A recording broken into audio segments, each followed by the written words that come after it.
Hey everybody, thank you for joining us on CodeChat. My name is Jeremy Foster and you can find me online at codefoster.com. You can also find me on Twitter at codefoster. And myself and Etienne here are in the middle of a kind of a corporate hackathon over in another building at Microsoft. And we were doing it all day yesterday. I don't know about you, but I was up till 2 working on my project. Yeah, me too.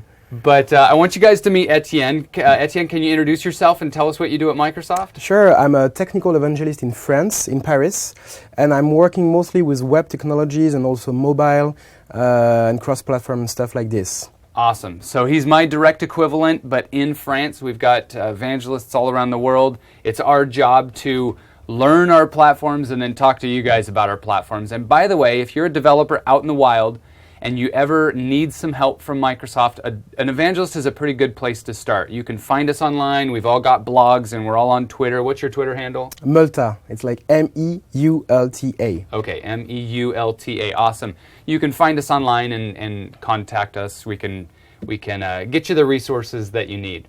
Yeah. Now today we want to talk about Vorlon.js, and I just happen to be well prepared for the day. So I'm really happy that you have the T-shirt. You know, it's really this good. is a really cool tool. Can you tell us what it is? Sure. So have you ever been on a website on your mobile? Oh, right? yes. You already. Yeah. And sometimes it's not really displaying correctly. Right. Something goofy about it. And that's not really the fault of the web developers. It's more that they don't have the right tools to debug this. Mm-hmm. And this is why we created Vorlon. It's because we wanted to help them debug. On the first part is to debug on the mobile. You know? Okay.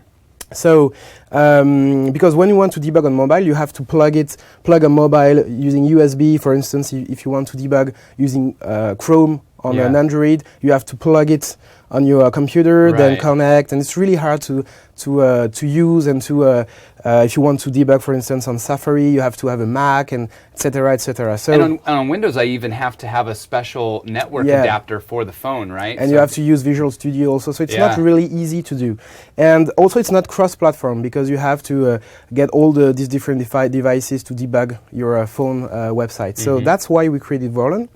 Basically, it's a cross-platform tool that you can use to get pretty much the same experience you have in F12 in any browser. Okay. And it's really easy and easy to install, set up, and to connect to the server, the Vorlon.js server. So maybe I can show you how it works first. Yeah. So as a summary, however, Vorlon, we could maybe say that Vorlon.js is like remote F12 tools. Yeah, pretty much like this. Okay. So to set up Vorlon, the first step is to go on vorlon.js.io, for instance, or .com, it's the same. So you have here everything you need to understand how it works, what it is. You have a quick video showing what you can do with it. Mm-hmm. And to install it, you can use, there you have the getting started, you can use NPM. Holy cow, that's completely familiar. Yes, it's like every web developer knows this. So NPM install -g Vorlon. And can I just point out that I is a shortcut for the word install in case that's throwing you? Why is there an I there? I is just an NPM shortcut for install. Sure. And then you can start the server part. I'm going to show you this a bit later. Just by typing Vorlon, it's going to start. All right. So this is the first way of doing this. And the second one is to clone the Git repository. Okay. Just get it locally, and then you just have to type npm install, and it's going to get all the dependencies and all the stuff that you need, and then compile, because we have a gulp task in our code, so it's going to compile the plugins and the server. So to compile, also. Do you type gulp? Yes, just gulp. Okay. No, you just have to type npm install, and we have an after install task, and it's going to launch the gulp. And but then this is much easier than that. Yes, really easier. Yeah. Right now it's quite an old version in the npm repo, but we're going to update this like this week or next week. Okay, so probably by the time this airs, it's going to be updated. Yep. So what's the version to look for that's being released? It's going to be 0.0.16. Okay, wonderful. Yeah. And then all you have to do, so you have to start the server, and the server is giving you a dashboard. I'm going to show you. And in the website you want to debug, you just have to add one line of code, which is a reference to a script, which is just here. So easy. Yes, you see, it's a script generated by the server. and so it's getting you everything you need to debug your website. Awesome. So, just to show you how it works really quickly, here I'm on the server. So I did not install it using npm here. Okay. I cloned the repository and I hit npm install, and I just have to go and say node server.js because it's using Node.js. Yeah. So that's why. And when I've done this, I got here a really nice, or I hope it's nice, dashboard in which you have pretty much nothing. It's telling you that you can reference the script here using this URL. And then it just realizes that it doesn't have anybody connected to it yet. No one is connected. Okay. So here I have a sample also, which is a really light web server with a sample page in which I have everything. We use this page to, it's in the Git repo. We use it to test all the features that we have. Okay. And I can refresh this page. It's looking like this. Okay. I refresh it and it's going to appear here on the list of the clients. So really, what you want to do here usually is you have a lot of devices, like an iPad, a Windows Phone, for instance, a Surface, if you want. You go on the website on all of your devices, and then you say, oh, on the Android, for instance, I have a problem, and you can see which one it is, and just hit this one and start debugging it. And it's detected that it's Windows there? Is that why yes, it says it's Windows. You have, for Android, it's Android. For iOS, it's iOS. Okay. So, yeah, it's detected. It's using the user agents. So basically, I'm going to get some space here and simulate like a mobile. There you go. Yeah, a little bit narrow. Yes. So here I have the, we're not going to go through all the plugins, I guess, but the main one is the DOM Explorer. So it's getting you the DOM from the website live. So this is created modularly where Vorlon has a plugin just for the DOM Explorer, but you could create more plugins. Yes, sure. Okay. And also what we have here, we have the DOM Explorer Interactive Console, which is the basic tools in F12. Yeah, right. We have Modernizer also. We as a core team did this, and all the other plugins were done by the community using the extensibility of Vorlon. Because it's really easy to have, just have to write some code for the client, code for the dashboard, and everything is done for you. Tremendous. The communication is done through Socket.io, but as a developer, a plugin developer, it's pretty much everything is done for you. So you just have to say, I want to send this, and display it on the dashboard. So basically, it's like really like what you have in F12. So here I can change some text if I want. It's going to live change on the client there. I'm going to do another one just here, and I don't know where it is. I guess it's pretty much like right here. There. Yeah, it's changing also and stuff like this. Yeah. So you have this. You have the CSS also. The style here on the left. You can change also stuff. It's dynamically applying to the website. Okay. And everything, we have some sample to generate errors here. Like here, I can click on this, and it's going to catch everything that's going on the console. Okay. On the client side is going also here. Okay. And you can say see complex object and stuff. Now, when you change things like the DOM or the CSS, do those changes persist, or do you have the option for those changes to persist? Right now, it's not doing this. It's only live. Okay. But we're working. We're looking at a browser sync and stuff like this to maybe integrate it into Vorlon or add a plugin to say, okay, replicate this on my files because I want this to be there. Wonderful.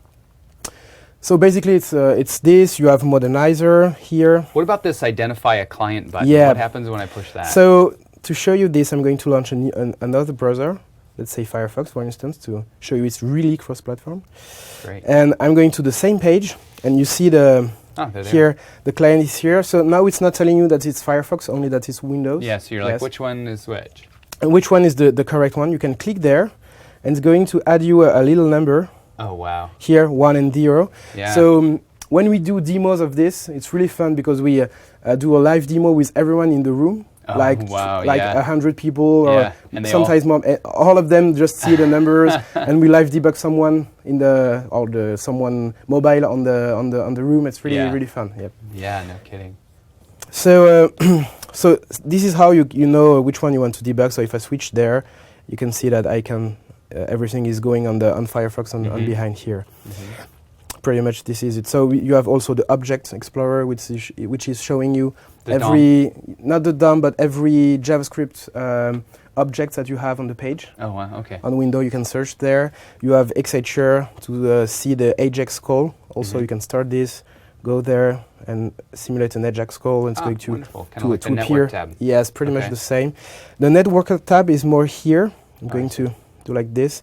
You have all the resources, the time it took to download it, and also you have the waterfall there. You guys have replicated everything. Yes, pretty much. But we did not do this. This is someone from the community. Okay. This is really great. We're really happy about this because it's not only our tool, it's the tool for everyone, and everyone is really welcome to participate in. We have the Resource Explorer also with the cookies and local storage, session storage. My device, which show you information like the size of the page. For instance, this is not the good one. Is here. It's dynamic, so if you're someone, yes, you can see there that. There we go. Yeah. Oh man, it's changing live. So this is great for to see on a mobile which resolution you have, how many pixels per point, and stuff like this. Yeah, sure. You also have the user agent there. And this is one of the latest we've done. This is the best practice is here to help you as a web developer to see what mistake you could have made on your website. Okay. Like regarding the web standards, for instance, or other best practices that we have in the web development area. So you just hit the play button here. It's going to get information on the client, on the website running on the client, and give you some hints about the rules, maybe in accessibility here. You see that I didn't use area attributes, for instance. I have also, which one which is good is web standard here. I did not use all the prefixes in the CSS, for instance. So I don't want to write all the prefixes. Yeah, and also you have tools to help you doing this. So here you can see that we did not do it correctly on the sample. This is amazing. This is a really, really powerful tool. My favorite thing is that it's so easy to get started. Like I don't have to do a whole bunch of wiring. I install it globally in Node. Now it's always ready for me. And then on any of my pages that I want to, how do I discover the port that it's running on in Node? Is it always the same? So you set it up in the config. There is a config file. You can set up you can activate, deactivate some plugins if you want, enable, disabled, and you can change the port and you can enable authentication, for instance. And then all you have to do is go, because when you go there, when you have the page, the waiting page, it's going to give you the exact URL you need to use with the port also. Okay. And that is all inside. So do you sometimes publish that Node process to the cloud so that it can be accessed outside? Exactly. Okay. So what we can do here is go on the GitHub repo. Okay. Because usually at the start we were doing it manually, but we are developers, and developers are a bit lazy sometimes. That's why we create stuff. So if you go on the GitHub here, you have the link on the website. You can choose the 0016 version there. Already. Great. This is the branch, and then on the bottom you have everything explaining to you how it works, and you have a easy button here. I love those buttons. It's really nice. I love those buttons. And it's really so easy to set up. You just have to add a file on your repo and add this button. It's Markdown. Just Markdown something. Okay. You just add it and you're good to go. In case you haven't seen this before, what this is Etienne actually has added this button in Markdown text. It's rendering as a button, and when you click on that, it gives you the opportunity to deploy this into your Azure subscription. Yes, so if you don't have an Azure subscription, just go to azure.com and sign up for free. And then when you there, click that, you can put this in. There you go. There you go. I can just do it to show you how it works. It's really easy. You have 3 steps. You can configure this also, what you want to give to people and stuff like this. Yeah. Then you just hit next, next, next, and it's going to create a website, which is past version to the web hosting in Azure. And it's going to enable everything you need, like WebSockets and stuff like this, and deploy the latest version of Vorlon.js. And everything is... And now on all of your devices, you basically just put this script tag in there and you point it to your... Azure. Now, is there any implication if I leave that in there? Is it something I don't want to leave in a production site? Now, it's not really... Because we added some authentication on the dashboard. Okay. So you're good there on that What about part. performance? And you do not have to...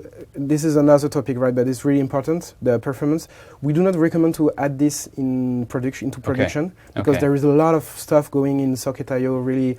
And in the start, it was a little bit. We had an issue because in the DOM Explorer here, every time there is something changing on the client, it was sending all the DOM to the dashboard in the first version. Yeah. So when you have something like Angular.js, which is really doing a lot of stuff really in chatty, your DOM, it was the client website was really laggy and was really unusable. Yeah. So we added some performance.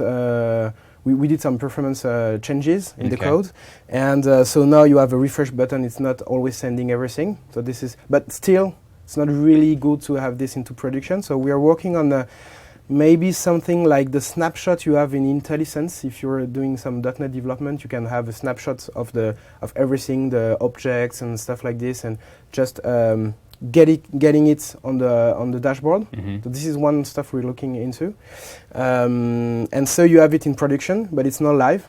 And when the user is calling you, calling the support, saying, "I have a problem on my website; it doesn't work," you can just say, "Click on this button." It's going to send like something really light, but start to the debugging process. Yeah, wonderful. As a start for this, and also what you can do is add the script in the client, but adding something in the query string of the script, just saying I don't want to start right now.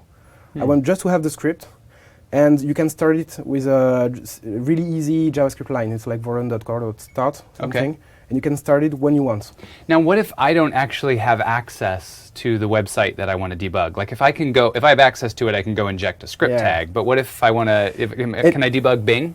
Yes. You can, what I'm proposing is that we can do this right now. So we've added a proxy. I'm just going to show it and explain it to you. It's HTTP proxy. So it's running basically on the same node server. It's a different listening port, but it's the same server. And here, what we are doing is you just have to enter your website URL there. And I don't have to own it. Yes, you don't have to own it, because all the requests are going to be redirected from the website and going through the proxy, and we inject the Vorlon client script dynamically there at this time. I'm going to show you how it works. That's fascinating. Let's debug Bing, for instance. And so I can open both of the dashboard and the client, or only one if I want to. I just click there. It's going to open two tabs. So here I have the dashboard with the client connected. It's a different dashboard. It's Bing.com here. It's like separated from the other one.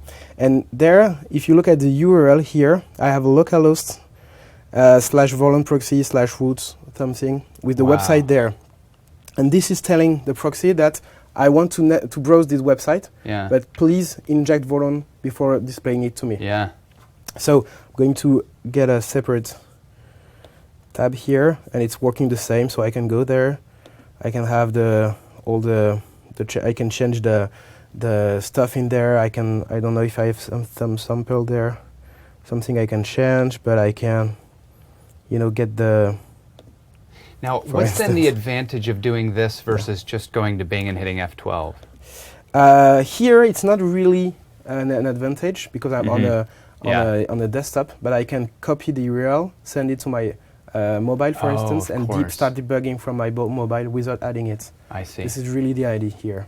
I see. And I'm not going through all the plugins, but everything is working the same. You have the modern plugin also working, and the best practices. Yeah, and you mentioned mobile, but actually nowadays these web portals, the web language, the web platform is basically our portal to all kinds of information and apps.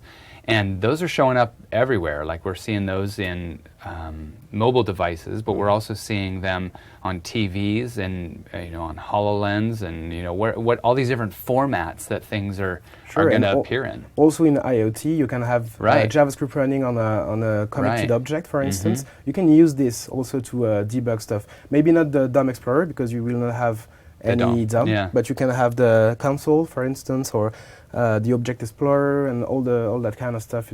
We did not test it yet, but I'm working on something for this also. Okay, man, that's great. That's great. Is there anything else that's kind of coming down the road that you want to tell us about? Not right now. I pretty much told you everything. Okay. Even stuff that we didn't show yet. So. Well, the getting started for developers is pretty simple. What if developers want to get involved in the project? Maybe they want to create a plugin, or maybe they want to work on the core. So what we did is that we created a. So you just have to go on the GitHub repository. Okay. You can have it on the website, and then to start creating a plugin, you just have to go on. I wrote an article, which is Vorlon plugin, I guess. So aka.ms.vorlon plugin, or maybe it's not this. It's bit.ly. This one not prepared. No problem. Vorlon plugin. Okay.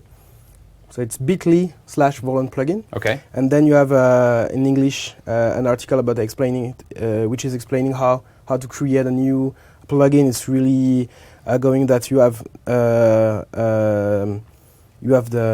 the version of this running on only one website, and then how you split it to have the collecting part on the client and then the displaying part on the dashboard. It's really straightforward to understand. What are you actually developing? Are you developing a Node app? No, it's only JavaScript client files? side. It's Okay. you can so you can create it in JavaScript directly, or you can use TypeScript, because we used TypeScript to develop everything in Vorlon. Very cool. And we have gulp tasks that are translating this into JavaScript. So you can use JavaScript or TypeScript if you want. And in the blog article, you have the two version. Now, TypeScript and when you run Vorlon on your box here, you see those tabs. You said the first one was developed by your core team, and the other ones were community contributions. How do you configure what plugins you want to use in Vorlon? So this is done. We want to have an interface to do this, but right now it's not really that hard. You have a config.json here file, and you have all the plugins there, and you just have enabled true false, and it's going to display and not display. You can see here. You have a bunch you're playing with. Yes, there is some that I didn't show you, like the Angular.js inspector. Oh, wow. You can see the scope of Angular. This is one done by one of my friends in France. That's Babylon.js inspector also, to have all the data from WebGL 3D scene in running in a mobile or a desktop version of a browser.